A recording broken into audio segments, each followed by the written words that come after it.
Fundación Friedrich Naumann. Bienvenidos a una de nuestras entrevistas sobre el impacto del coronavirus en. El día de hoy me acompaña el profesor Arturo Dam. Arturo es un gran amigo de la Fundación. Él es economista, también es filósofo, periodista y también es profesor de la Universidad Panamericana. De hecho, él es quien lleva a cabo el Círculo Bastiat en la UP, que bueno, por ahora pues lo tuvimos que cancelar, pero es un gran amigo de la Fundación y es un gusto tenerlo el día de hoy para platicar sobre el impacto del coronavirus en el liberalismo, el cual es, bueno, nuestro tema favorito. Entonces, muchísimas gracias, Arturo, por estar con nosotros. No, gracias a ustedes, a la Fundación, por darme esta oportunidad y encantado de platicar. Gracias, Arturo. Pues tenemos muchos seguidores en nuestras redes que siempre se han preguntado como qué es el liberalismo. Nosotros hacemos videos, los eventos, tratamos de pues, platicarles de qué se trata, pero me encantaría si tú les pudieras decir cómo definirías tú el liberalismo. Mira, por lo general se cree que el liberalismo es una ideología, ¿sí? Pero si por ideología entendemos una idea preconcebida de cómo debe ser la sociedad, de cómo debe comportarse el ser humano, etcétera, etcétera, yo creo que el liberalismo no es eso. Para mí el liberalismo es fundamentalmente un principio que me gusta expresar de la siguiente manera. Respetando los derechos de los demás, haz lo que quieras. Para mí esa es la esencia del liberalismo. El respeto a la libertad de las personas con una sola condición, que al ejercitar esa libertad, cada uno de nosotros respete los derechos de los demás. Y eso no supone de ninguna manera una idea preconcebida de cómo debe ser la sociedad o cómo debe comportarse el ser humano.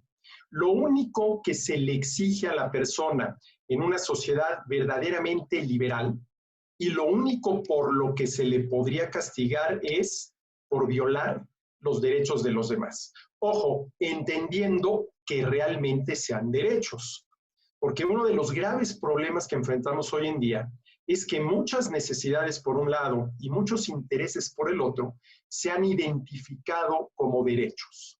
Y entonces ahí se arma un enorme problema, porque si aceptamos que la tarea esencial del gobierno es hacer valer los derechos de las personas, y yo digo que ciertas necesidades son derechos, entonces el gobierno tiene la tarea de satisfacer esas necesidades. O si yo digo que ciertos intereses también son derechos de la persona, pues el gobierno muchas veces se ve en la necesidad de hacer valer esos intereses. Entonces, a mí me gusta definir al liberalismo como un principio, respetando los derechos de los demás, que verdaderamente sean derechos, haz lo que quieras. Y esto, me atrevería a decir, es la antítesis de una ideología.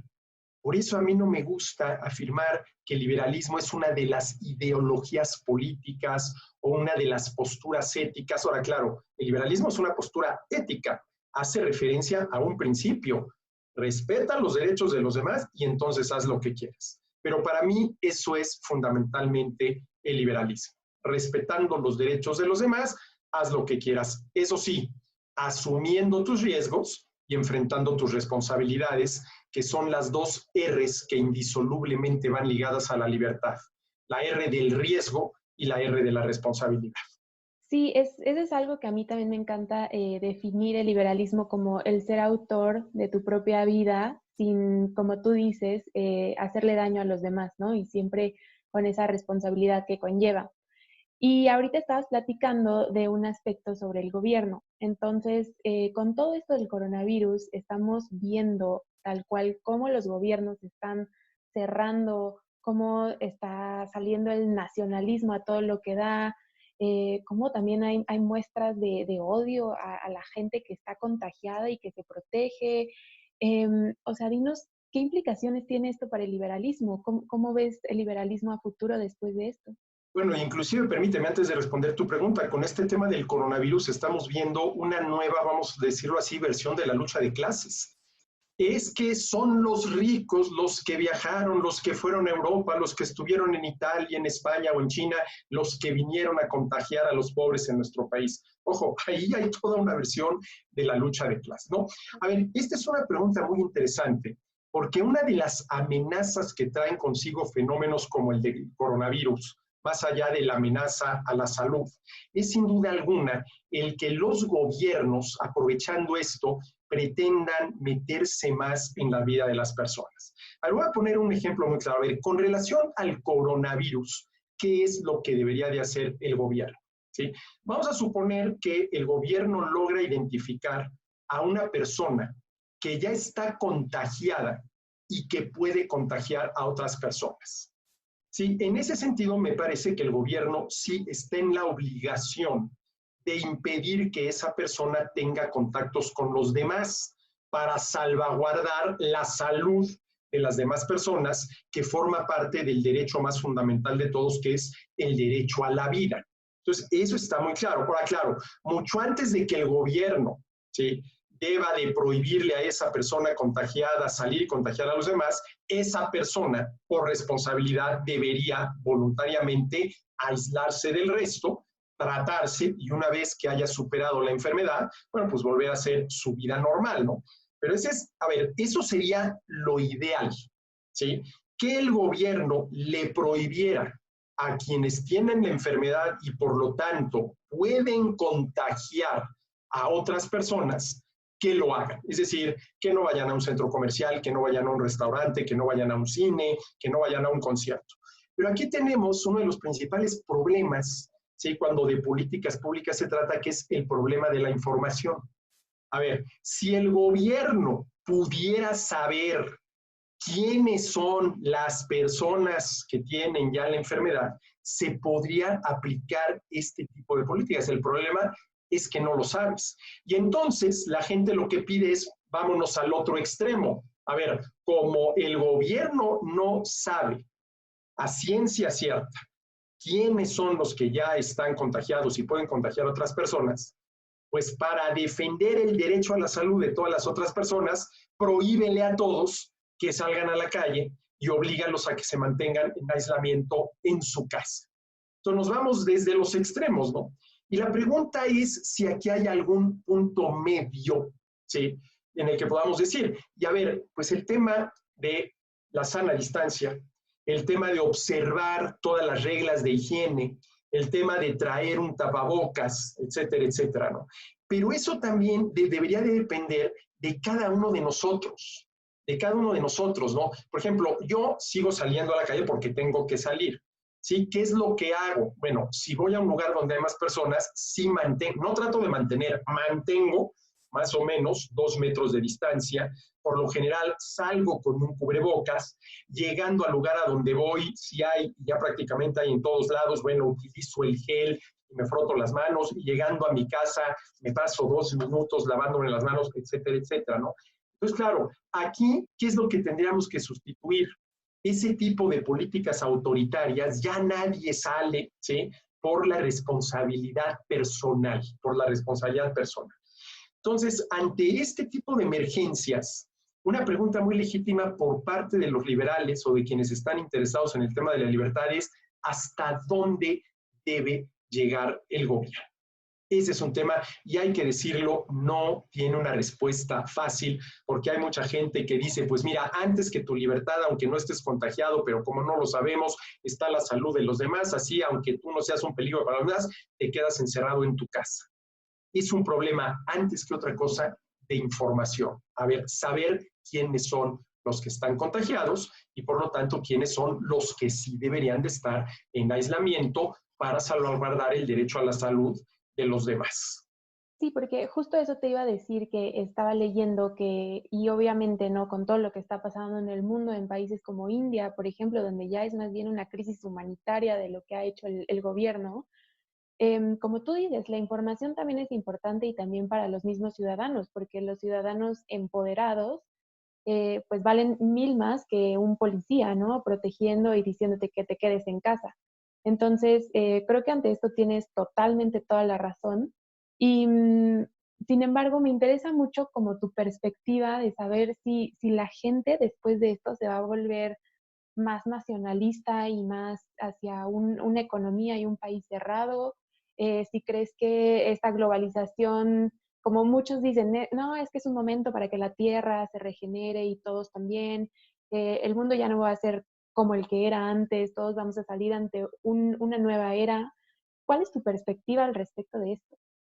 Mira, yo no creo que no si salimos de esta, cuando salgamos de esta, vamos a estar iniciando una nueva era, muchas cosas van a cambiar. A ver, eso mismo se dijo después del ataque a las Torres Gemelas en Nueva York. Es que es una nueva era, durante un periodo de tiempo, pues sí hubo más control en los aeropuertos, etcétera, etcétera, pero la vida y las tendencias siguieron su curso que ya traían marcados desde décadas o tal vez desde siglos atrás, ¿no? Por ejemplo, me llama mucho la atención esto que dicen, es que mira, ahora nos estamos dando cuenta cómo si los seres humanos nos quedamos quietos y no nos movemos, la naturaleza vuelve por sus fueros, la naturaleza empieza a regenerarse, vamos a tener un planeta más limpio, etcétera, etcétera. Bueno, sí, pero a ver, ¿sería esto adoptar un poco la postura, que habría que ver si era verdaderamente la que él proponía, por en fin, de Juan Jacobo Rousseau, de volver al buen salvaje? A ver, yo ahí creo que no hay marcha atrás. No hay marcha atrás. Ahí la única marcha concebible es la marcha hacia adelante. Y permíteme poner un ejemplo que desafortunadamente tuvimos aquí en México el fin de semana, que es un tanto cuanto bochornoso, ¿no? El tema del presidente de la República en la rumorosa, sí, acusando a lo que él llama ventiladores, que no son ventiladores, sino aerogeneradores de contaminación visual. A ver, a mí un aerogenerador, inclusive la visión de los mismos, me gusta, porque es la combinación del ingenio humano, el aerogenerador, para aprovechar un recurso natural como es el aire, para de manera limpia generar la energía que tanto necesitamos. Entonces, pretender ir hacia atrás es verdaderamente absurdo, porque la involución, por ejemplo, en los niveles de bienestar de las personas sería verdaderamente brutal. Mira, hay un ejemplo muy bonito que a mí me gusta relacionado con esto. Es que ahora que nos estamos quedando todos en aislamiento y no estamos saliendo, pues vemos cómo la naturaleza está regenerándose. En Venecia decían, bueno, es que los canales, ¿verdad?, ya se han limpiado, etcétera, etcétera. Mira, hay un ejemplo muy, muy interesante.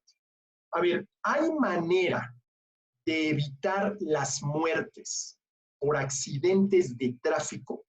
Sí, claro que hay manera de evitar, acabar con las muertes por accidentes de tráfico. Prohíbe el uso de vehículos automotores.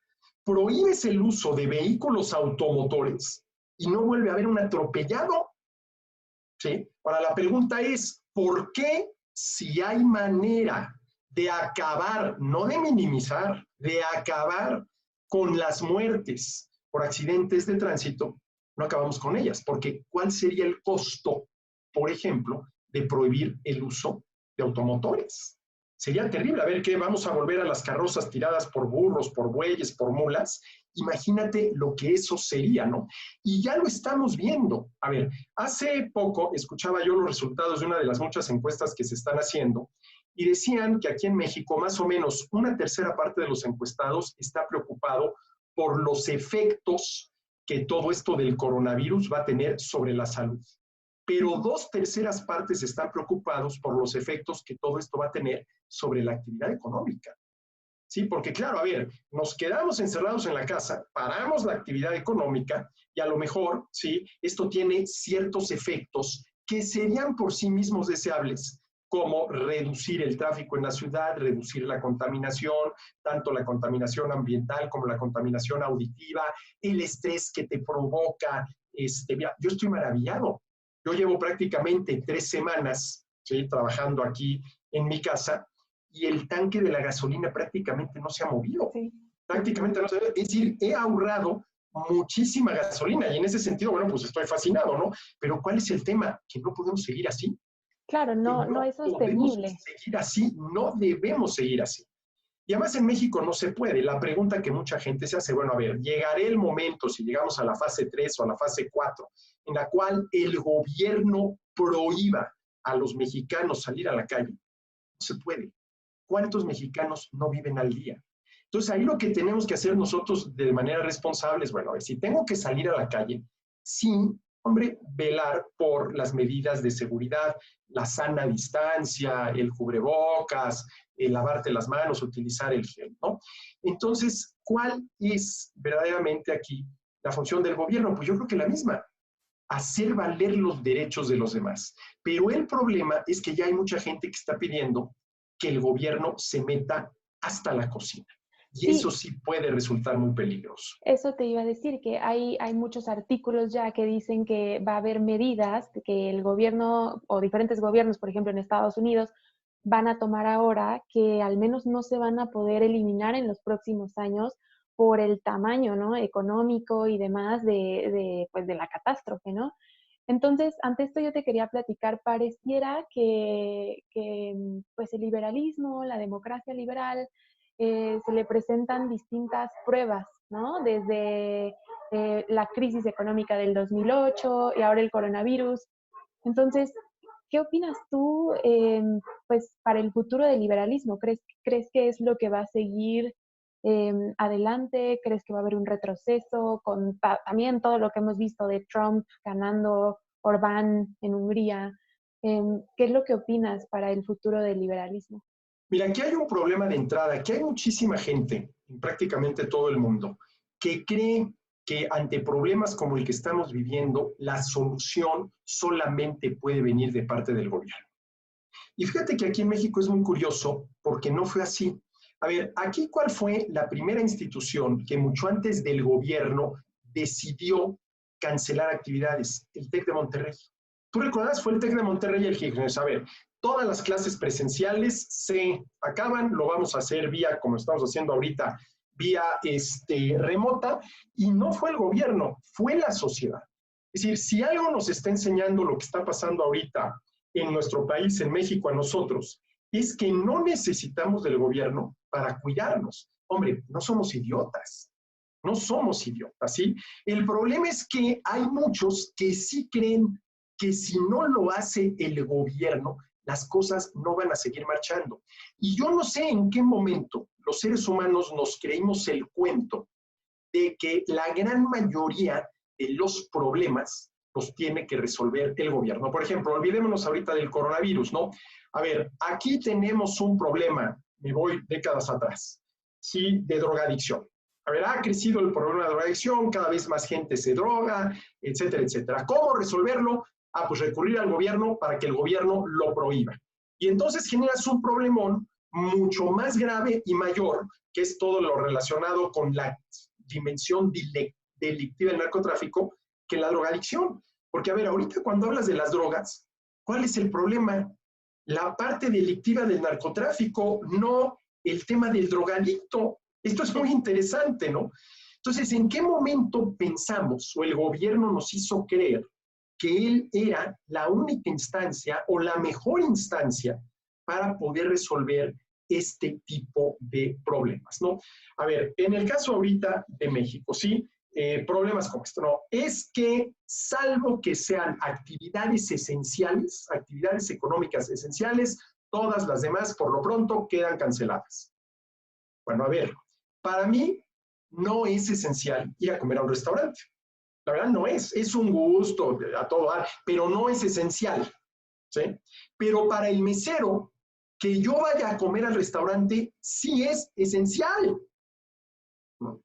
A ver, para mis alumnos puede no ser esencial tener una clase de economía, pero para mí, que soy el que da las clases de economía y de eso vive, sí es esencial una clase de economía, ¿no? Entonces, desde ahí empezamos con el tema, ¿no? Desde ahí empezamos con el tema, ¿no?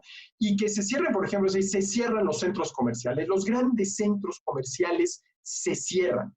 Bueno, a ver, yo creo que esa no es el camino, ¿sí? No es el camino. Sí, a ver, que sean abiertos, pero sí, por favor, con prudencia. Insisto, creo que eso es lo más eficaz, la sana distancia, el cubrebocas, por ejemplo, que los mismos centros comerciales, mira, les voy a hacer el comercial porque me llamó mucho la atención. Ayer fui a City Market, tenía que hacer el súper, y me llamó mucho la atención cómo en el piso del City Market, por ejemplo, que está aquí en San Jerónimo, había marcas que te señalaban la sana distancia. Muy interesante, a ver, ya adentro, en todos los pasillos, marcándote la sana distancia. ¿sí? Y había gel por todos lados. Y tú entrabas y había una señorita con su cubrebocas limpiando, ¿sí? Los carritos, etcétera, etcétera. Y eso es lo que hay que hacer. Pero imagínate tú si dijeras, a ver, pues se cierran todos los supermercados. No, no, no, no puede ser, porque además hay una cosa. Esto suena, inclusive puede sonar cruel, pero así son las cosas. La enfermedad va a afectar a algunos, muchos o pocos, pero solamente va a afectar a algunos. El problema económico, consecuencia del aislamiento y etcétera, etcétera, etcétera, va a afectar a una cantidad de mexicanos mucho mayor, mucho mayor. Entonces, hay que pensársela dos veces antes de que, y yo creo que en México eso no va a poder ser. Pero a ver, lo que no puede ser en México es que se omita una orden, se emita una orden en la cual sería por un decreto presidencial, a partir de mañana nadie puede salir a la calle. Eso yo lo veo verdaderamente imposible porque hay mucha gente que a los 8 días, a lo mejor literalmente, empieza a morirse de hambre. Pero sí puede haber un decreto que ya ver todos los centros comerciales. Más van a quedar abiertos, no sé, los supermercados que no estén en un centro comercial, etcétera, etcétera. ¿Sí? Pero, insisto, el freno que le puedes poner a la economía es tan fuerte, ¿sí? Que al rato los desastres ocasionados por el coronavirus nos van a parecer menores en comparación con el freno que le puedes meter a la economía y cómo eso puede impactar el nivel de bienestar de millones de familias en nuestro país. Claro, es lo que te iba a decir, que es a veces irreparable y bueno, justo esto que comentas del súper, son cosas que también hemos visto en las noticias que pasa en Europa, ¿no? En Estados Unidos y yo no he salido, pero me da muchísimo gusto que esté pasando aquí en México. Y otro tema que mencionaste que se me hace muy importante, sobre todo resaltar, es que los ciudadanos y cada persona es la que tiene la responsabilidad, el poder, el exigir, ¿no? Y no el gobierno. Y es que en México siempre ha habido, creo yo, esta costumbre de la dádiva, no sé si desde la religión o, bueno, es ya toda una filosofía también, pero el extender la mano y siempre esperar que haya programas de asistencia y demás. Y creo que cada persona tiene que siempre exigir, ¿no? O sea, los mexicanos somos por naturaleza emprendedores, ¿no? Desde los señores que están en los puestos, en los tamales, la señora de los chilaquiles que está ahí en la Condesa y son buenísimos. Entonces, bueno, creo que eso es lo importante que hay que resaltar, que me parece un mensaje súper positivo. Muchísimas gracias, Arturo, por esta entrevista. La verdad es que creo que va a cambiar muchísimas perspectivas. Mucha gente se está cuestionando sobre esto y creo que es lo que quería escuchar. Y bueno, qué mejor que escucharlo de un experto como tú. Así que Hombre, muchísimas gracias y ojalá que nos podamos ver pronto, ya sea en un círculo Bastiat o en una presentación del libro de Entender al Liberalismo, que y que les nos podamos comento. ver en persona. Sí, les comento a la audiencia que tenemos un libro que se llama Entender al liberalismo, del cual el profesor pues escribió ahí un ensayo, también se dio a mercado, otros colegas. Entonces, bueno, ya se los traeremos en vivo, aquí un breve comercial y Que yo esperamos que... como coautor del libro agradezco muchísimo. Y ustedes Espera, como editores también, muchísimas sí. gracias por la coedición del libro. A ustedes por seguir escribiendo sobre estos temas y ojalá que lo podamos presentar, aunque sea de forma virtual, que yo creo que va a interesar bastante. Sí. Muchísimas gracias, Arturo. No, gracias a la Fundación y muy buena tarde para todos. Chao.